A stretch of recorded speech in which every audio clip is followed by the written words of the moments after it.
so rapt to have been able to come down. I wish I could have come for both days, but that was my own schedule and last minuteness of it.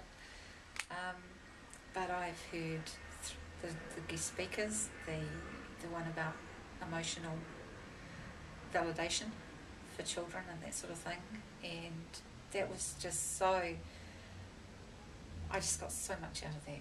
It was like I nearly didn't enroll for that particular workshop because I thought, this is about handling really bad behaviour in children, and the child I'm looking after is so well behaved, she doesn't show emotions, and the speaker actually answered my question on that one, that in fact I need to talk about my own emotions and then maybe make guesses at what emotion she's showing and that sort of thing, and it's really, really important that I connect with her emotions, and I just got that out of it, and it will make me go back and yeah, there will be things I'll do differently, talk more about emotions. And interestingly, I had been offered the care of a child with fetal alcohol syndrome, and I'd been like, what's this, and what do you do about it, and this sort of thing, and that was I don't think it applies to the child I have now, but it's still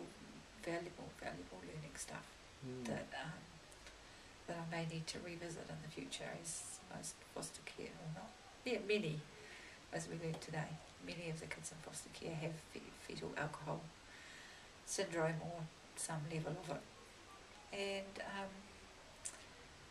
the guy who'd been in foster care just moved me to tears, because it was so, sometimes day to day you wonder, why am I doing this?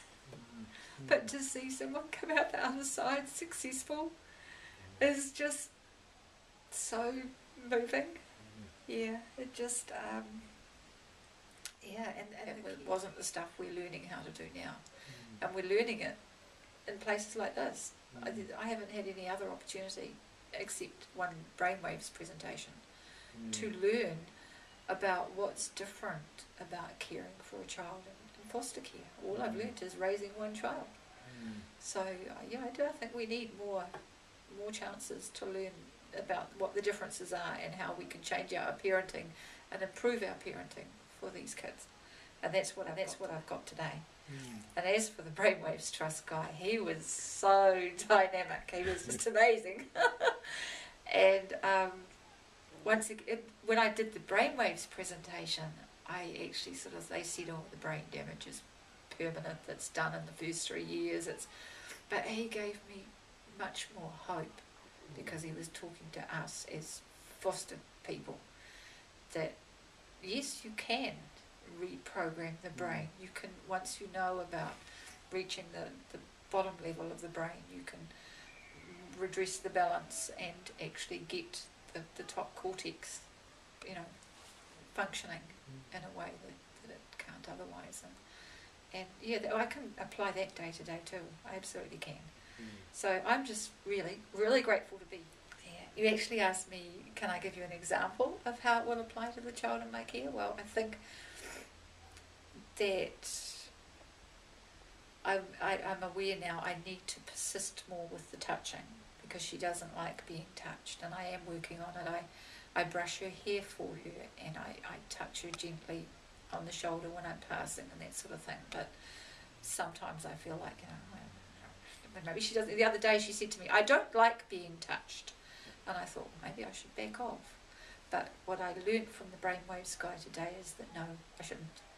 That it's important that I keep persisting with the gentle touch, that she learns that touching, is a safe and okay thing. So that's one of the things that I will, perhaps change what I was going to do. And and the validation of feelings, once again, as I said, I was saying, how can I validate feelings I can't even see? Because she doesn't show them. But I can still talk about feelings. So I will try and do that more with my girl.